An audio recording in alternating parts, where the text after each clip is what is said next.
So some artists create with their hands or their voice, and others, like today's guest on the Embodied Educator Podcast, creates with his ears, with the quiet and the embodied discipline of listening. So I'm so thrilled to welcome this musician, producer, educator, songwriter, and a lifelong listener, Mickey Wynne. And I'm trained to listen to their story. And the listening, back to my granddad again, being a listener, it's so important because everyone has a story. And some people don't believe they've got a story or don't believe anyone wants to listen to the story. Yeah, Mickey grew up in a musical lineage with a grandfather and a father who played the guitar. And Mickey was 4, getting his first guitar. And at a home where creativity wasn't pressured but allowed. And that same ethos lives in how he teaches today. At one point, I remember asking him, how is it for you to play the guitar? And I didn't get the answer I expected in a way. But as educators, you might recognize this answer because he started telling me about a student of his who finally got the bar A, like this movement where you hit all 6 strings with your finger. Mickey, I've been paying attention. And how that moment of breakthrough was such a special moment for both of them in the teaching process. And that meaning-making process of learning, that's where he is most alive, where he says, how can I be of service? I for sure resonate with that. So we talk about that, and we also talk about songwriting, where stories come from. How do you start with just creating a song? And his beautifully simple way of helping anyone start writing their own first, maybe long, wished song is through the 14-Day Songwriter, his book that just came out. We could write a song about patience, because patience is a big thing and a lot of people don't have it. I mean, there's a side of me which is naturally impatient. So as part of my work, I learn to transform that impatience into something else like eagerness or something like that. Yeah, this conversation is about music, yes. And next to it, it is as much about the art of noticing and full body listening, the importance of lineage, and how human stories are behind sound. So it's lovely to have you here. Let's tune in with us and have fun. Welcome to the Embodied Educator Podcast. And today I am joined by Mickey Wynne. So welcome so much for this interview and to explore that topic together. Thank you, Liz. Good to be here. Yeah, very welcome.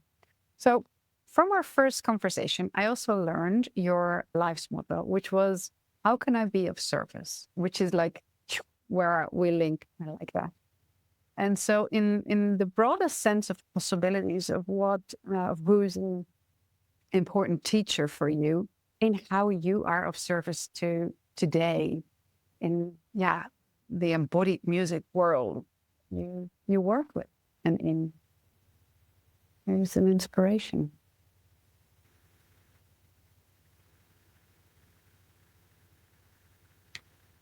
Yeah, so for me, service keeps me grounded. I live in a world where people are pursuing their dreams. I mean, as a producer, I can help people with their dreams and help them dreams come true. Just been working with an American singer, and she'd never been in the recording studio before professional recording.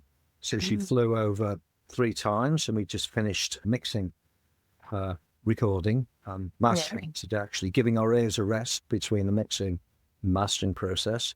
Yeah. But in that world of helping people with their dreams and helping with their dreams come true, whatever they are, usually musically, I keep humble by asking every day, how can I be of service? How can what I do be of service? So am I being of service by helping someone help them with make their dreams come true?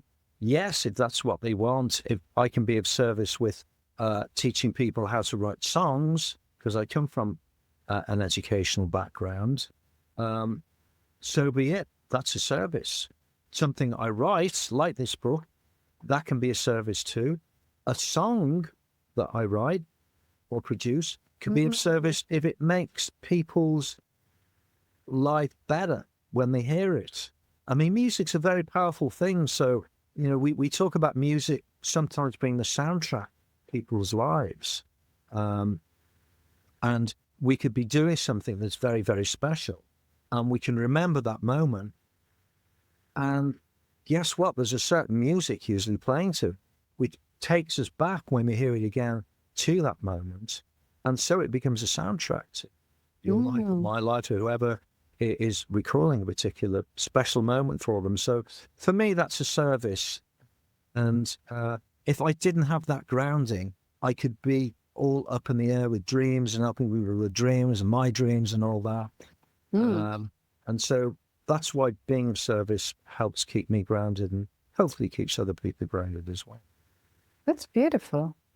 So it's not just a purpose, but it's a way of being. If you say it grounds me, it's not the end goal, but it's actually the being that it is in how you want to, do what you do. That's beautiful form. Yeah. And being humble is part of being grounded as well. And, we can be reaching for the stars. There was an American broadcaster called Casey Kasem. You look him up on YouTube. But he always used to say, keep reaching for the stars, but keep your feet on the ground. And I like doing that. I like doing both. But the grounding is very important to me. And my star sign, I'm a Capricorn. So that is quite a grounded sign. That being of service and being humble keeps me grounded. And every day I can wake up and ask, how can I be of service today?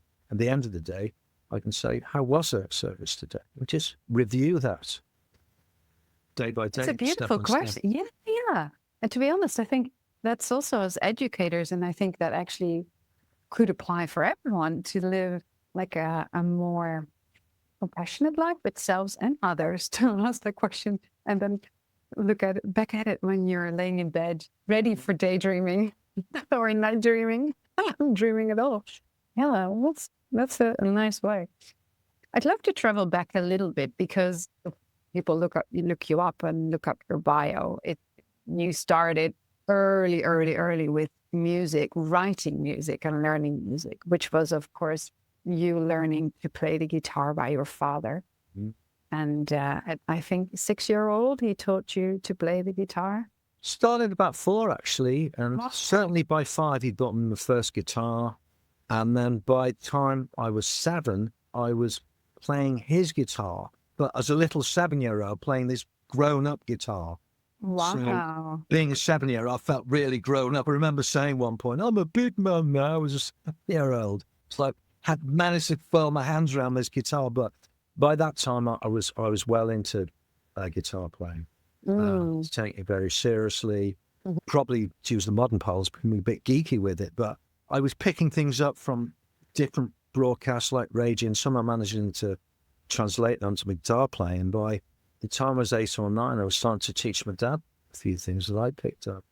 So yeah, early age is right, Liz. It wasn't it. And what did you like about playing that? Yeah, I can imagine that. What did you like about playing the guitar? I'm already making the movement because it's making music is so embodied that it's for me so logical, and I haven't been touching the topic of music so much in the podcast yet. So I'm glad you're here. Do you remember? That experience, how it is to hold the guitar, to make music, to play with it, maybe first through your experience. Yeah. I mean, it was quite challenging. I mean, I'm doing a little bit of teaching now with that. And it's kind of bringing back memories of when I was 6 or 7 and feeling really grown up playing with Dad's guitar, but also certain of the movements.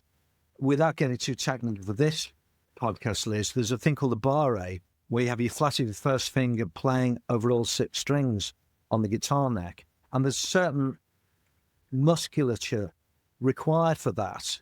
And if you're starting for the first time, your finger might be bending like that. And I've got this student who's just mastering it now. And it's taken him quite a while. And that's an example of movement. I call it the muscle memory, but the muscle memory eventually remembers what that, I call it the embouchure, but the embouchure of that barre chord.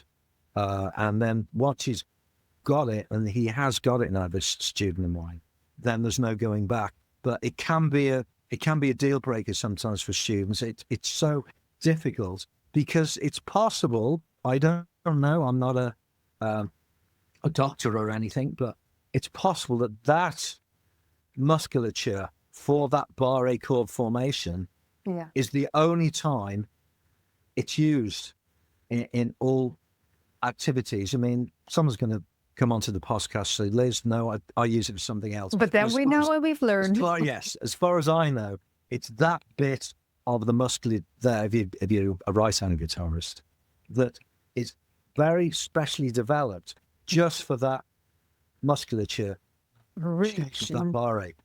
And then I had some students say, I can't do this anymore, Mick. Can you teach me something else? They just can't get past that musculature because it is difficult. But it's the muscle memory, and bit by bit, it's quite pleasing to see from a teaching point of view.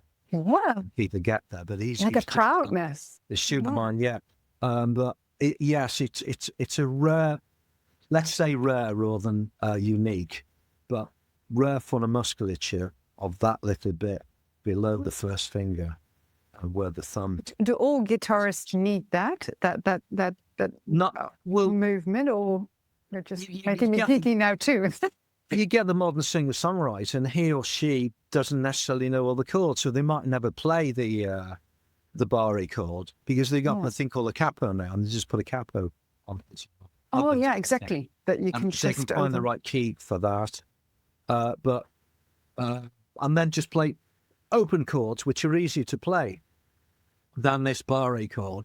But once someone's mastered the barre shape, then they can play that up and down the neck and find their own key without using a capo. But in answer to your question, not everybody learns it, and some people give up. But there is a point after which there's no going back, I think. And, so someone do that yesterday. So it's very pleasing to see from a teacher point. Oh, I can get that. Yeah, it's as a teacher, it's like somebody reaching a point of where it's opening new doors, probably, of learning, and that point of no return. Yep. Also, so, and that's like a very technical thing. And how was it for you in your experience where you started playing the guitar? What opened up in your world, as in being that kid in school, in life, and what happened here inside in your... It's a good question. I mean, one thing I credit my dad for is he never pushed me into playing the guitar. I know some parents, and this isn't a judgment, it's not observation, but they say, oh, Clarence is doing these classes and Sally is doing these classes, and they're doing all these classes. But sometimes you look at the kid and they don't seem to be into it. It's more the parents that are doing the pushing. Whereas Dad, he would like show me, okay, I'm going to play this. And I was drawn towards it. That was the way it worked for me, being drawn towards it. So it's always my curiosity and something in me which gravitated me towards the guitar. And then when I started picking it up, I picked it up quite quickly. And like I said, when I was 7, I was playing my dad's guitar and feeling very grown up, having just about mastering the barre chord and everything. It did open up different worlds for me. Although at the time it was just something I was developing in my own time because I had my school stuff to do as well, and friends, and football was a big thing coming from the Liverpool area. We were all into our football. Very important. But by the time I was 10, I was starting to. There were some teachers at school, and they had cottoned on to me being someone who knew a little bit about the guitar, like 8, 9, 10, 11, that sort of age. And they invited me to bring the guitar along to school. And then the music teacher, he was called Mr. Miller. That's right, Mr. Miller. He cottoned on to the fact that it was quite an unruly class, as a sort of, we weren't backwards in coming forwards as kids at the school, and quite loud sometimes. But he realised that an unruly class could be quietened by me coming in and doing 1 or 2 songs, which I could play by that time. So he'd ask me in, and he'd actually get a quiet class by me coming in. So in a way, giving me goosebumps that you just got that role in the group to play. And the teacher saw that. Although I played to my family and they wanted to hear me play various things, and particularly me and my dad, we did a lot, but my uncles used to play me a lot of records and be in the car picking up all the records. And that was a kind of a first gig experience at 9 or 10, playing in front of those kids at school with Mr. Miller. Thank you, Mr. Miller. Mr. Miller. Yeah. So we have a starter for the inspiration journey, like a person who is pivotal. Yeah. Taking up the stage a bit already. And then, correct me if I'm wrong, I think you also told me that you had to put your guitar in the cupboard for a bit, right? Yeah, winding forward. So that was primary school we were talking about. Then when I went to secondary school, which actually grammar school, actually, I think it's still going as a grammar school, because in this country, the schools changed from selection to comprehensive in the UK. But I think it's still going. And I went from being like a 9, 10-year-old, a big fish in a small pool, to like the secondary school, the grammar school, where I was like a small fish. Yeah. And I was feeling quite intimidated, I must say, when I was like 12, 13. I did have my guitar. I kept going. But then it was more it was more of a peer group thing. What were we doing? There was certain leaders. There's a guy called Chris Amos. I'd love to be in touch with him, actually, but he was definitely a leader of trends. If you're listening, Chris, this podcast, do get in touch. Listen to him. But lost us in a way back. But he was like bringing in records to school. And again, the music teacher then, who was called James Hamilton Brown, and his nickname was Minnin. That was his nickname, James Hamilton Brown. But Mr. Brown, or Minnim as we called him, he realised that if we, mainly this guy, Chris, brought in our own records, he'd have a quieter class too, because he'd be playing as Mozart, Brahms, Stravinsky, Bach, all of which is great for my ears. He had a quieter class too. This guy, I was pretty much following in his footsteps back in those days. He would have certain records. He'd play at me at school. I'd go and buy it. And then a number of others would. And then it'd fall out of favour. And it'd go on to something else, because 13, 14-year-olds that age, we were quite volatile in what our tastes were. So we'd go from one band, oh no, that's no good, to another band. And you wouldn't be seen dead with one record that was like the height of fashion a week earlier. It was one of those things.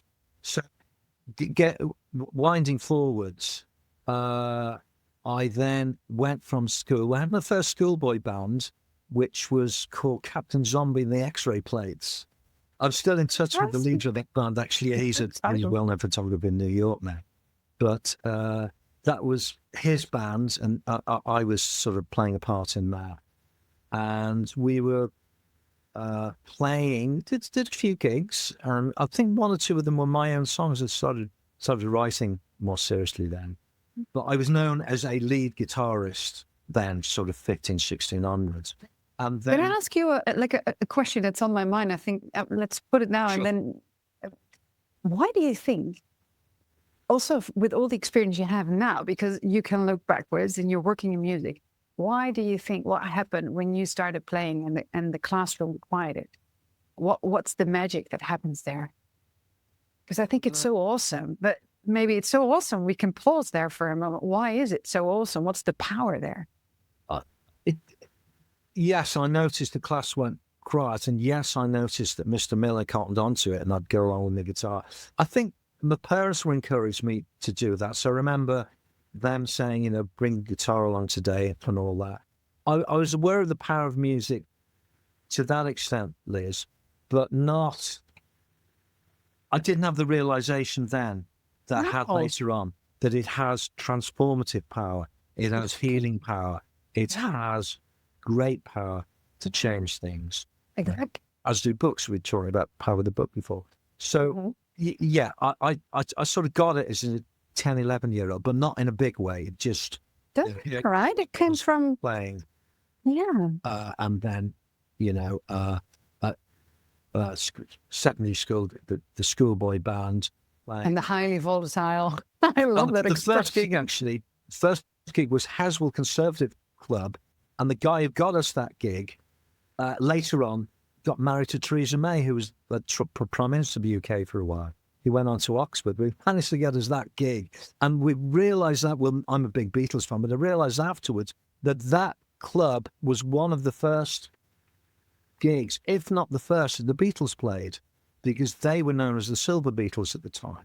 And they definitely had a gig at that same place, the Haswell Conservative Club. So we played there. But back to your question, I went on to uni after that, went on to university.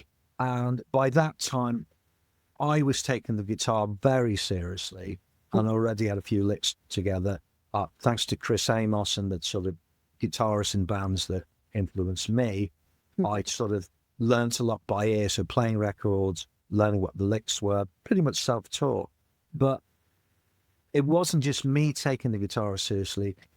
People who wanted bands were taking me seriously as well. So I kind of got in demand to play in different bands. And it wasn't just like students at the uni, undergrads. It was like people in town who wanted me to join their band.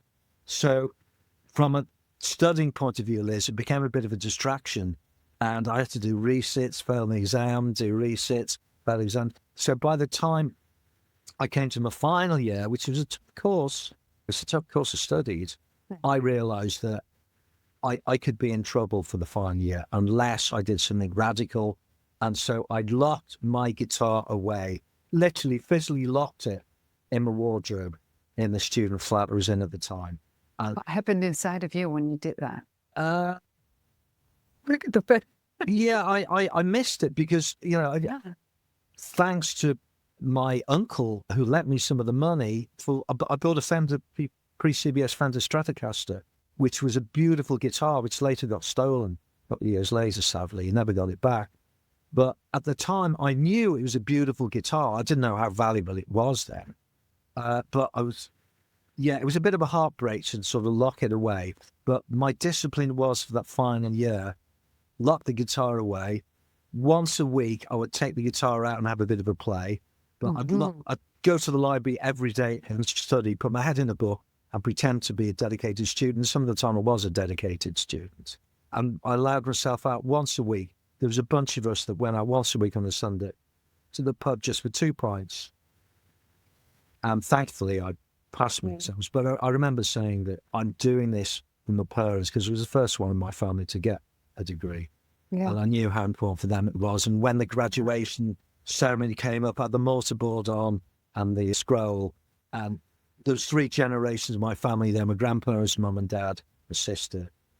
If you could, I think the guitar would be on your back or somewhere with that too. Well, interestingly, Steve, who's sadly passed actually, but Steve and the band I was playing with seriously then, because the week before my final exam, or one of the final exams, I was in the studio recording this song I'd written called Loner. And he was the one who'd gone to the university notice board and told me I'd passed, because they pinned it up at the Newcastle notice board. And he was like going there every day doing something in his work. And he was the first one to tell me. I got there later, but he was this member of the band who had nothing to do with the university apart from repairing the lifts, things in the lift repair business. He told me. So it was a big thing. I was glad I did it. I was glad I made the sacrifice. But in answer to your question, Liz, it was a sacrifice and a bit of a heartache, but it was for a year. And looking as well. And you were growing quite some discipline with it. And that sounds like the reuniting with the guitar must have been awesome after having been dehydrated for a year and a little even. It was Yeah. like a weekly Amazing. reunification. Me and Mike, we had a Yeah. close relationship. Yeah. But yeah, that's bringing memories back now. That Steve was the first one to see my results before I'd known he was down. He was obviously very keen and quite proud of the fact that a member of his band was getting their degree. Yeah, of course. Oh, that's beautiful. Yeah. So maybe let's dive into your book for a moment, because I think that's the link to music and creativity. Yeah. And you also mentioned Bach and Mozart being part of the journey of music, and they were actually quite, I think you mentioned is a round creators, round musicians. Yeah. And I credit my granddad for a lot of that, actually, because I thought it was normal at the time. But as a what did you think was normal at the time? As a 9-year-old, I would sit with my granddad. We'd have these music listening sessions, Liz, and it's just me and him, smoking his pipe. And he was a big classical music fan. He was a singer as well. He used to sing in the light opera, the Guild and Sullivan. But he used to play some Bach for me, some Brahms. He said, right, listen to this Beethoven now. Listen to the cans going off. I go, wow, yeah. And he'd be smoking his pipe and I'd be listening. But for me, it was like doing a mix like we did last week with the American singer.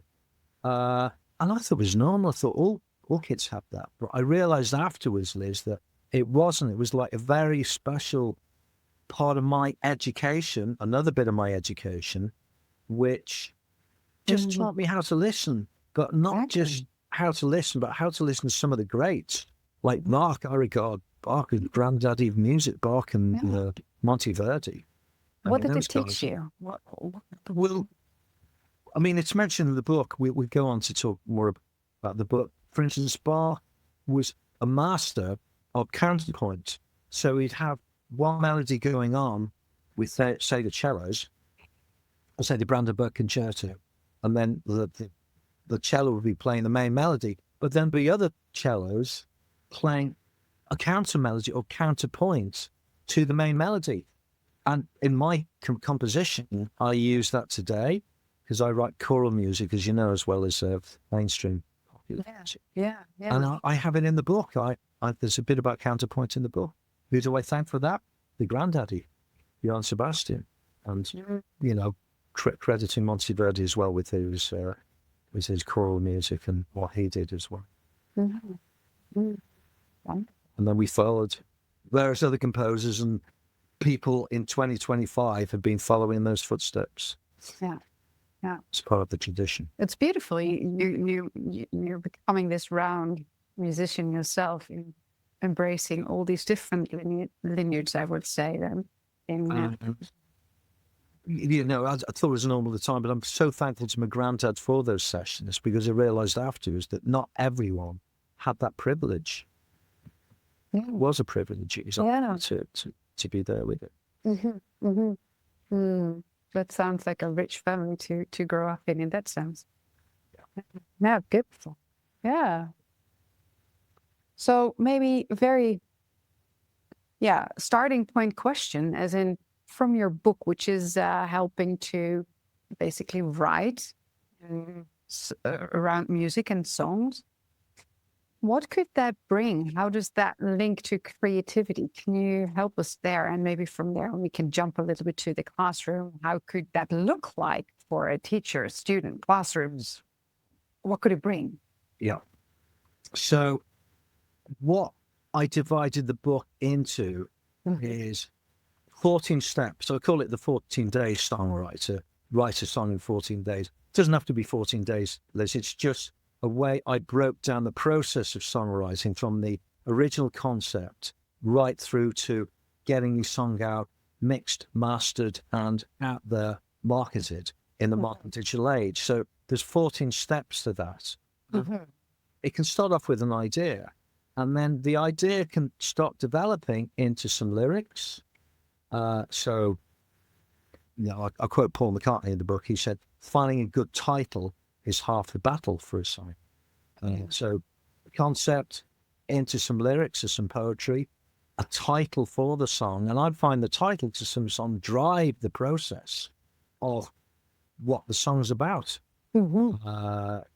Eleanor Rigby, for instance, the Beatles song, Eleanor Rigby, it's like driving that story about this one woman, all the lonely people. Where do they all belong? Where do they all come from? That's an example of first and second step in the song, which anyone can have. So when we talk about creativity, not everyone has the opportunity to be creative 24/7 every day, which I feel privileged to be, and I'm sure you do as well in your work. But not everyone has that. So there may be people saying to themselves, I've done the same job for like 25 years, but I want to do something creative. I'm sort of showing up at 8:30 or 9 in the morning, the job, and then going home. But I'm looking for something more creative. And those are the people who might be able to find this of service, starting off with the book, suggesting a concept, and then a title, maybe some lyrics. And if they're lucky, they may get a tune as well. Not everyone may get a tune. So these 14 steps is not necessarily one person's journey. It could be.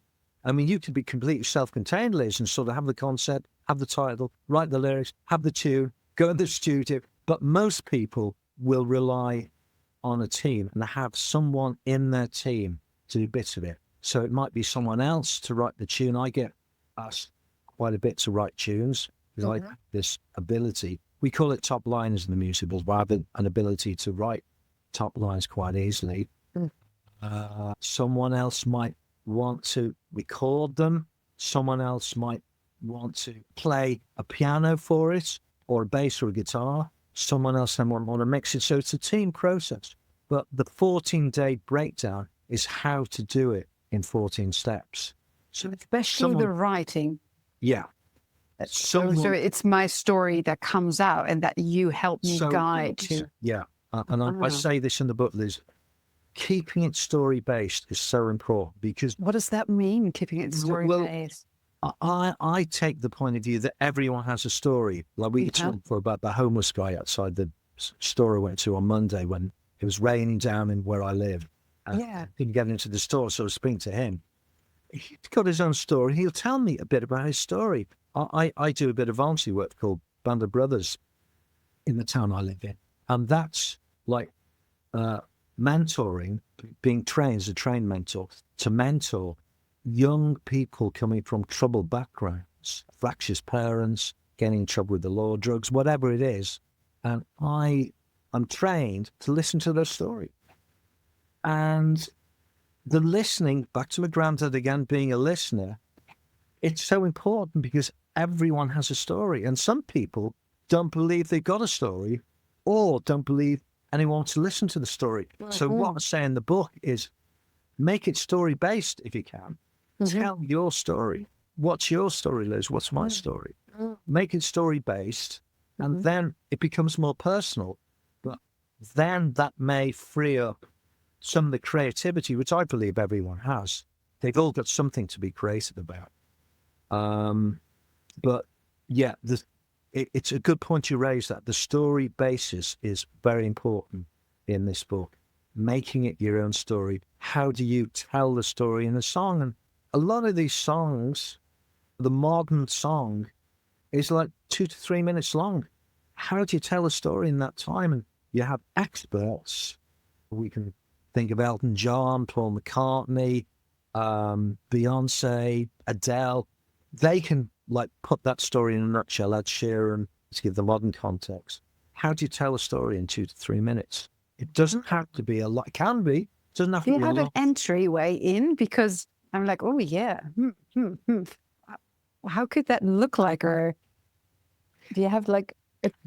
get a notebook, because a lot of songwriters are still quite old school and they have notebooks. I these days I use notes on my phone, find that very. But have a notebook and just write down an impression you've had, like a set of words, or a character that's you inspired. You might find someone at the bus stop or in the store, which hopefully isn't flooded with rainwater like the last one was. Yes, what a yours was.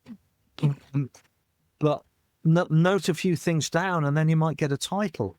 Like, that's an interesting name. I'll write about her or him, and then see if some lyrics come to that, see if some words come. And they don't have to rhyme. You can work on that later. Just get the basic idea down at first in a notebook, either old school, written down on a notebook, or electronically on the phone or something. That's how you can start. And then over about a week or two, you may have a whole set of ideas of different stories. You know, it mightn't link into the same story. I mean, there's famous stories about songwriters that link two songs together that have had no connection before. You get that sometimes. Beatles' Day in the Life, that was John's bit and Paul's bit put together. But it worked. Yeah, because I think for your third Mickey's third album, solo album. Mick 3, yeah. Mick 3, yeah, I'm doing the fingers, Mick 3. The title, which I was allowed to say, right, is Fierce Love. Yeah. And then you have songs underneath, and so they can either be linked or they're not. How do you go in a process like that when you have songs and you have a title? And because I actually notice sometimes, you know, I work like this, and a lot of coming back to from the back. No, it's totally something else. Yeah, it's a good question. I mean, it's a working title because it's not out yet, so things can change. But at the moment, it's called Mick 3, Fierce Love. That's what we're working with. And I'm at the stage now when just putting the final touches to the songs, and then we go into the mix phase, which is a very important part of the record. And I devote a chapter in the book to the mixing process. And so there's an overriding concept of fierce love, and the songs come together under that awe of fierce love as a working title. But it's an organic process as well, because the songs have developed, you know, it's late 22 when I released the last Mick album, Mick 2, Universal Traveller. So I've had a bit of time to put the songs together for Mick 3, and then the Fierce Love working title came up. So would that song be suitable for Fierce Love? Would that be? And so I've got about 14, 15 songs now, which are of that Fierce Love. Can you share like a process of how you come to a song for you? How does that work to just get in like a more conceptual idea about that process, if you are willing? How do we come to one song or yeah, no, just one, just one song to zoom in? Yeah, to zoom in. As I said, it's about a story. You know, I try and make all my songs tell a story when I'm writing them. There's one called Me and My Shadow, which I wrote with Patrick Bergen, who he's in the film world, as a well-known film actor, but he's also a very good songwriter, musician, good friend of mine. And we wrote French blues together for the first album, and we've written Me and My Shadow for the second one. So taking Me and My Shadow, he and I came up with some working lyrics, and I had a bit of a tune for it ready. And then it just kind of developed from there, you know. Even in the studio when I was doing the lead vocal, there was a time when I wasn't quite happy with one or two of the lyrics. So I changed there and then, just like 2 months ago. So it's an organic process, and it starts off with a concept. I like the idea of Me and My Shadow. How can we tell a story about that?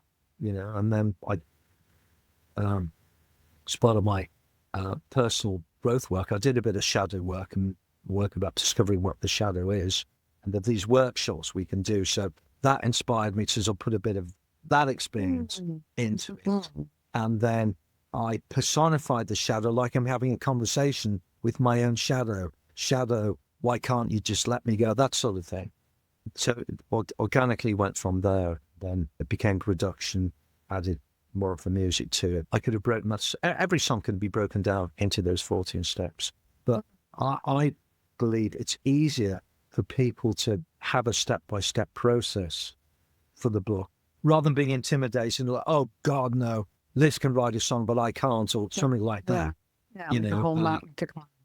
Yeah, if we take it step by step, it's not the 12 steps, it's the 14 steps in this case.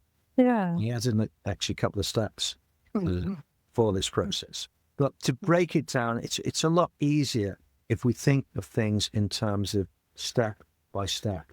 And I always say, look at the Great Wall of China. That started with the first brick. The Great March, that started with the first step. You know, rather than be intimidated, as we often can be, oh, I can't do that. That's a whole song. How could I? It's about encouraging people to be creative. Back to your question about creativity. Mm-hmm. What can people do? Is there something you do to get stuff on the paper, like to give it to your clients, or to think about classrooms to help them if you tell them just write, but they still don't know, to cross that fear, that worry, that to get It's into a good that? question. I mean, where does creativity come from? How does it encourage you? In some ways, it's mysterious, because I remember Tom Petty, one of my favourite songwriters, when he was around, R.I.P. Tom. But I love his work. When he was asked by a journalist about his creativity, he said, I don't want to talk about it, just like comes. And I don't want to question it. So he was blessed with having all that songwriting talent. It's a bit of a mystery. But on the other hand, as a producer, I'll say, what floats your boat? What turns you on? And different things can. So, for instance, when I was doing my vlogs, webinars, actually during the COVID thing, people were stuck indoors and were locked down, and I was doing some webinars about songwriting, which is mentioned in the book, The Write It Process. I was saying, you can go to an art gallery and see some lovely painting that really grabs you, or out at a beautiful garden. And then on one of my webinars, someone was writing some lyrics when we had some sort of interaction, writing some lyrics about how beautiful the roses smelt in the garden. And I thought, that's lovely. That inspired her to come out with that. And from that, song can develop.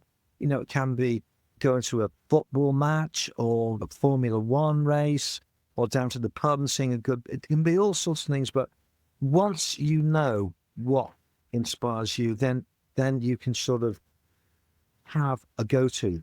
Access point. A go-to method. Yeah. And everyone's different for that, Liz. You know, what inspires you could be completely different to what inspires me, but Exactly. people will have their go-to inspiration. Yeah. Can be drinking a cup of tea. I've drunk a cup of tea and been inspired. Personally, I like walking. When I'm out walking with friends, I often get song ideas when I'm doing it. Something about the movement, the conviviality, the emotion of being around people who are fond of each other. I find that ideas like a tune. It makes me think of, I just asked you, do you know Crooks? Because there's a Crook from Pete Hein, which is little poems, and one of them is TTT. Shall I read something that I want to share to just bring in a little bit of an example of writing that stuck with me? This is about Pete Hines, and he was a mathematician, but he was also a philosopher, and he created these tiny poems to write, to have a creative practice. I'm all ears. This is called TTT. Put up in a place where it's easy to see the cryptic admonishment, TTT. When you feel how depressingly slowly you climb, it's well to remember that things take time.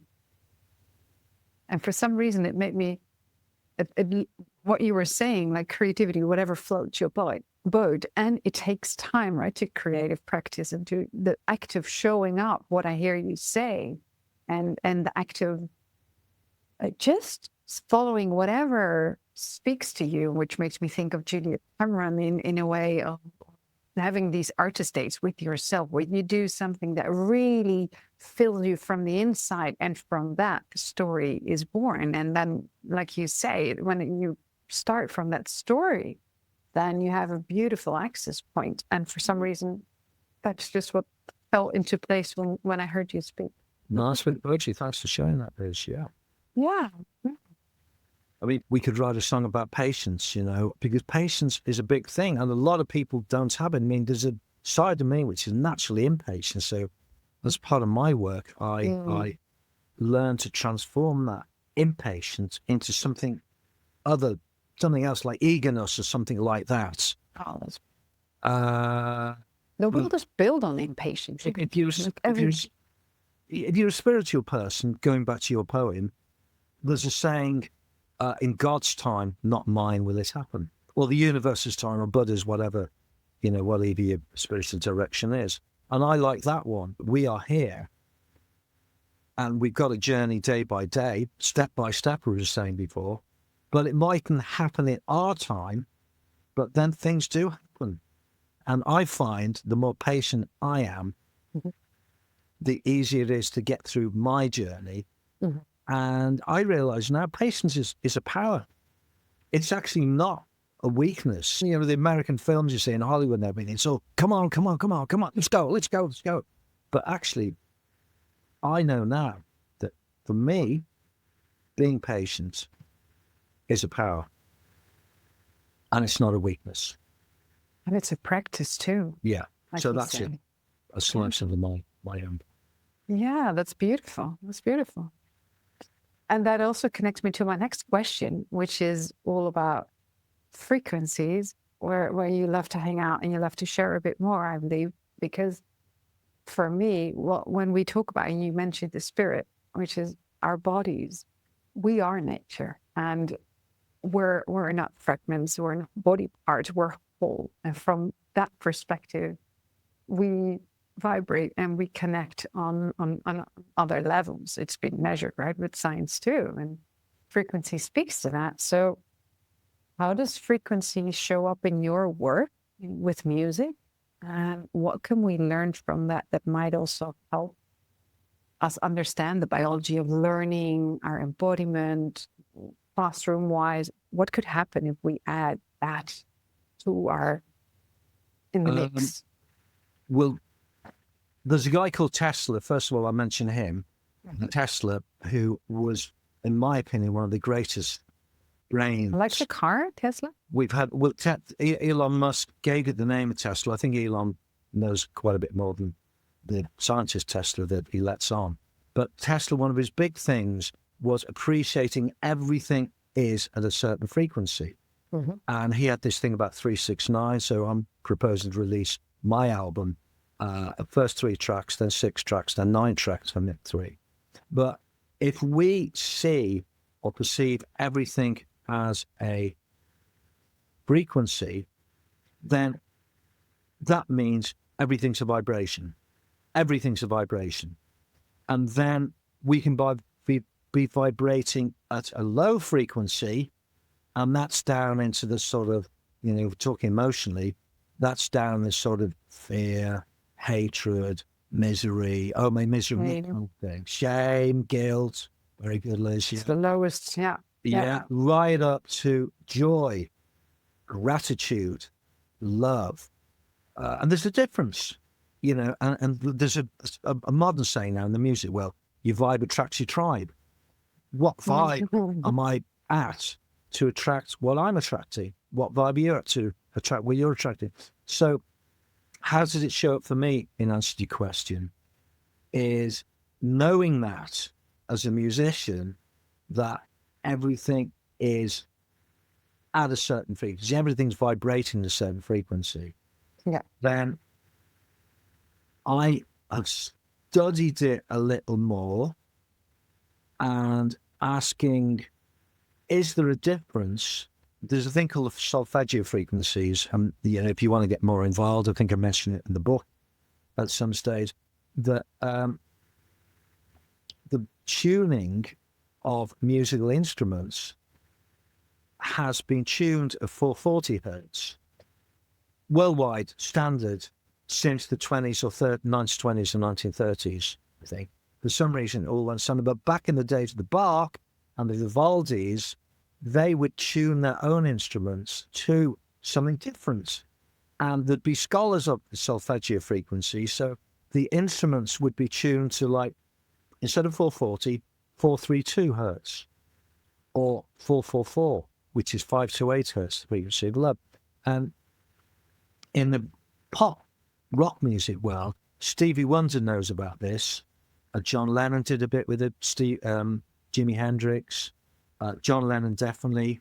Guys like that. Paul McCartney's done a bit with it as well. I've realised that I can have the songs I'm working at vibrating at a different frequency than the standard 440. So a lot of my productions these days are at 432 or 444. Mick 3 is a split between the two. Mick 2 was pretty much all at 4/4. There's a bit of 4/3/2. But that's where frequency shows up. And from a feeling point of view, we can feel if we're at a low vibration, because why? We feel depressed, angry, or hateful. But we can also feel joyful, which is a different vibration. And it's beautiful. You're already mentioning, I see you going down with the hands on the low and up above the head with the hands on the high. Yeah. So in music, back to your question,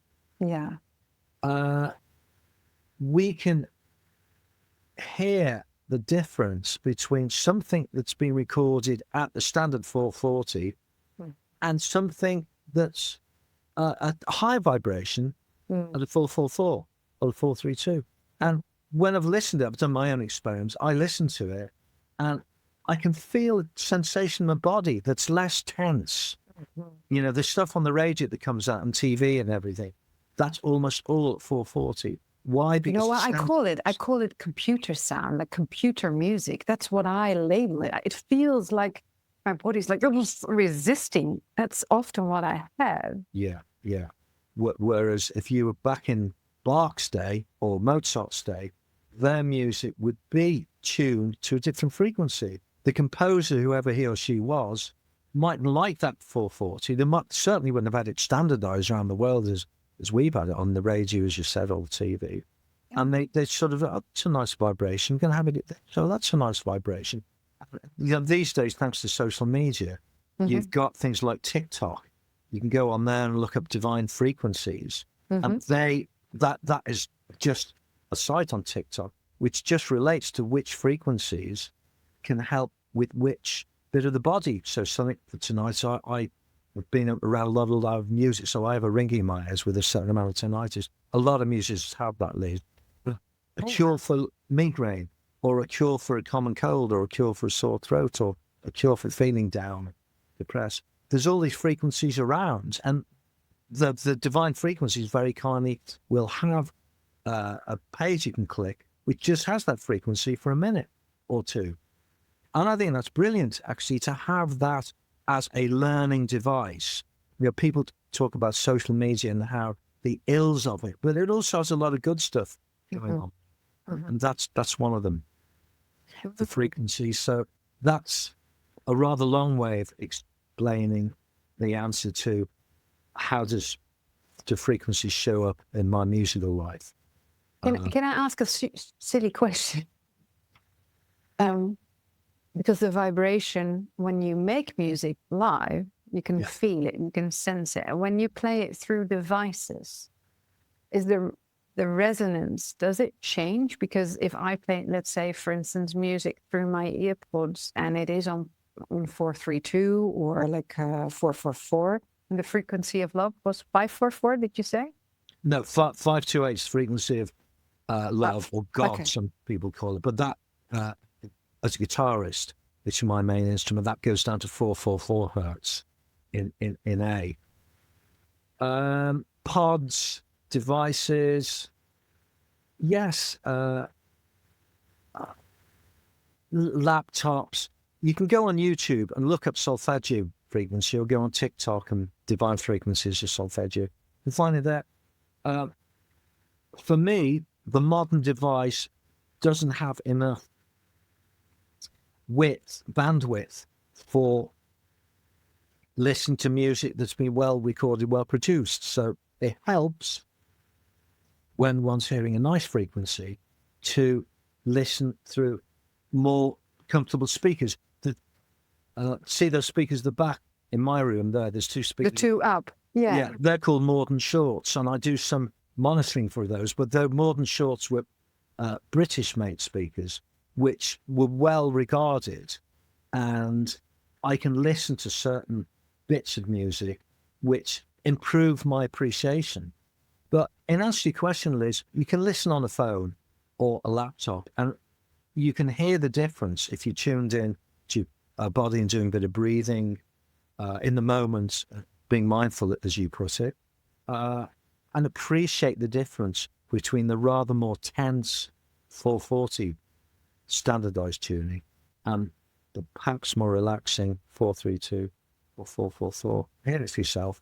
But I'm saying if you had some better quality speakers, your appreciation would be even more. And some of these earphones you get are very, very good these days. I know guys, Dave Ford's one of them who used to work at Kylie Minogue. Dave's a friend of mine. I've seen him mix in some of my sessions with these big Sony speakers, which are huge, but they're thousands of pounds. Yeah. And so he is getting the full effect. So just because you listen to headphones doesn't mean you're getting a very No vibrations. device effect. You can still appreciate the vibration. But yes, something, if you're relaxing up to dinner or whatever, having some nice loudspeakers like that can help with the listening experience, the appreciation of the different vibration. But back to your question originally. Tesla said everything's vibrating, everything's a certain frequency. And as human beings, it's up to us what we vibrate at. Do we want to be low and miserable all the time, or do we want to try and transform that and be more joyful, bit more patient in my case? I agree. Yeah, me too.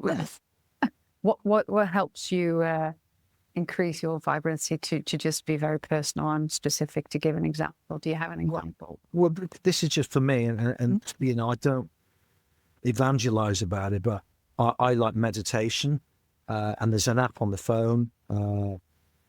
I use that going through a Bluetooth speaker. Actually, I don't rely on my phone speaker when doing the meditation, but I like lying down and relaxing when hearing meditative stuff. I very rarely sit up cross-legged. I do sometimes, but I find that helps with me with my vibration. But other people are different. You like going on a walk or going around a beautiful garden smelling roses or not.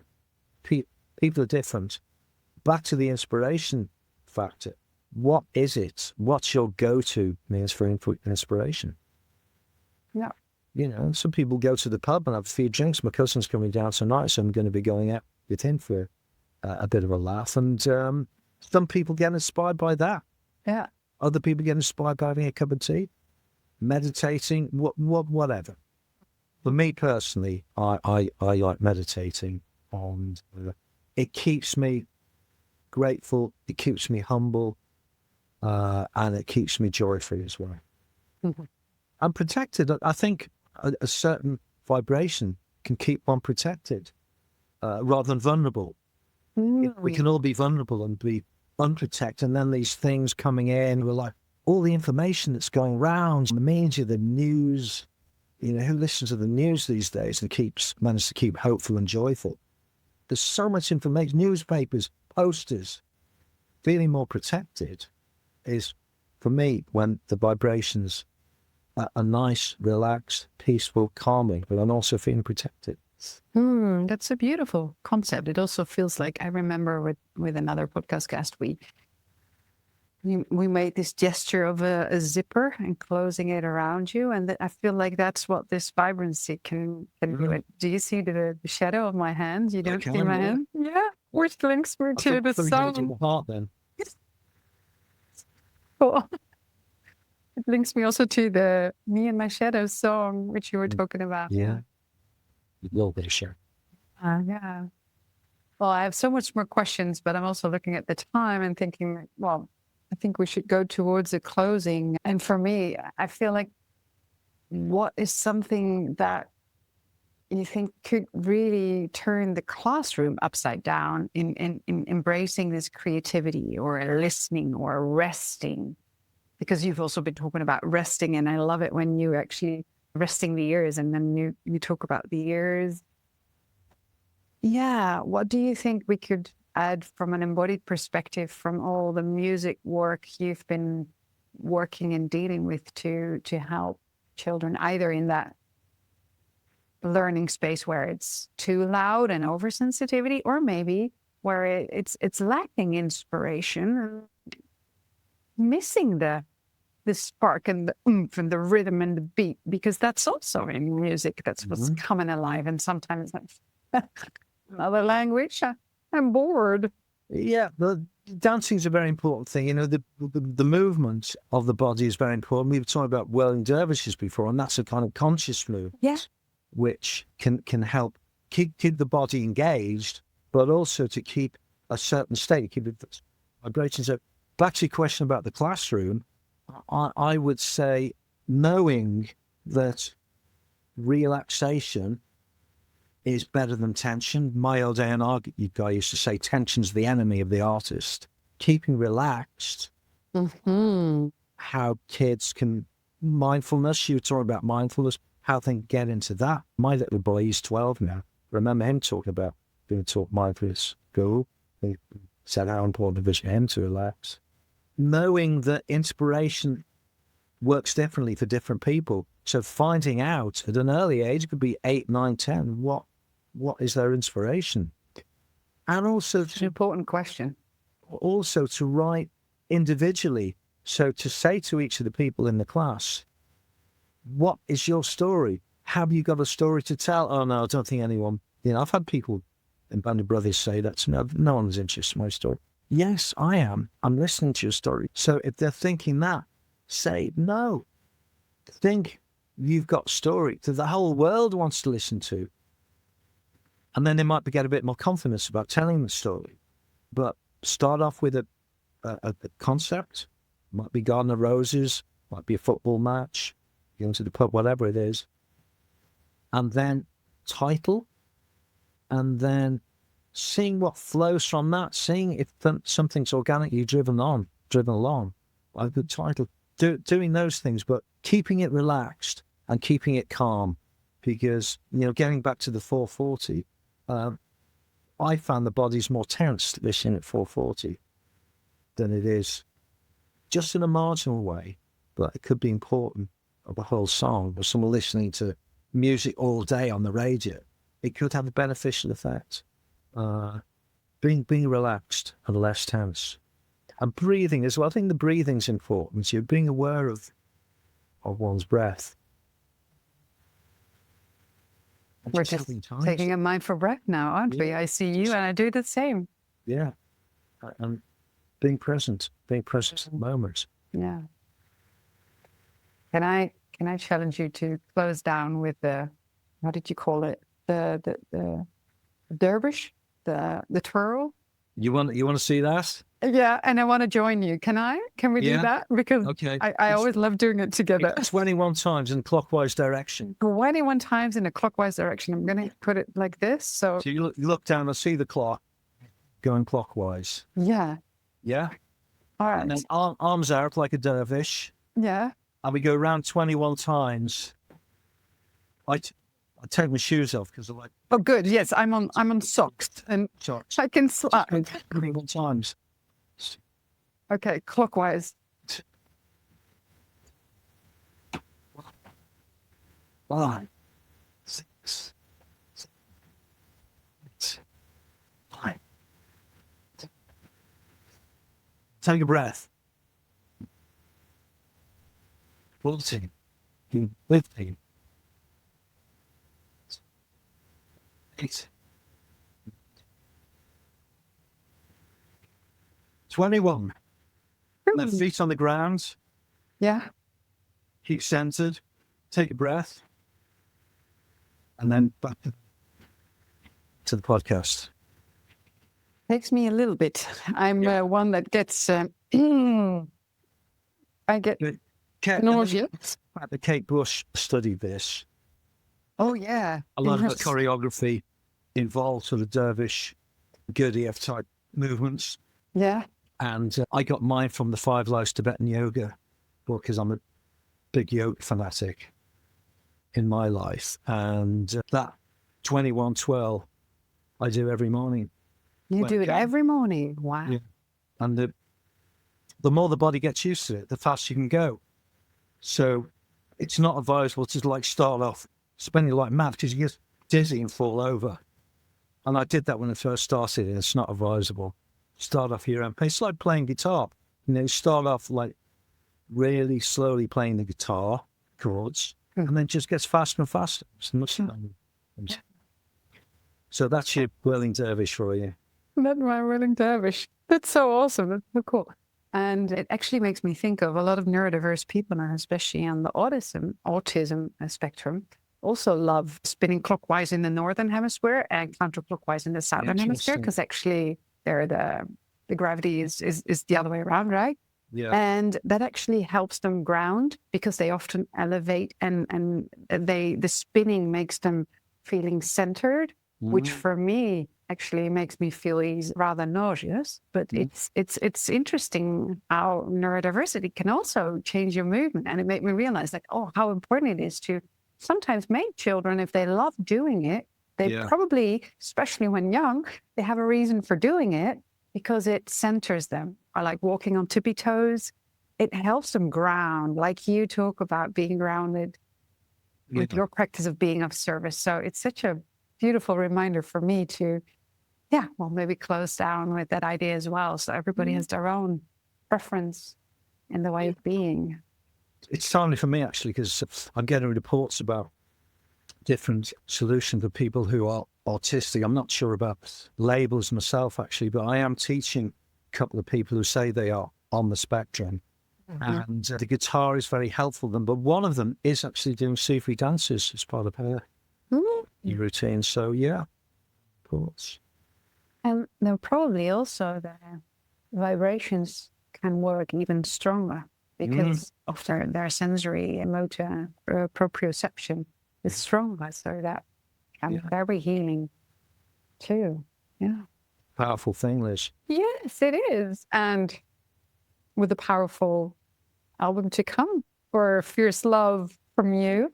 So, Mickey, thank you so much for your time. And if people enjoyed our conversation, exploration, our little dance at the end, and movements in your work and the songwriting, well, the book, of course, where else can they find you?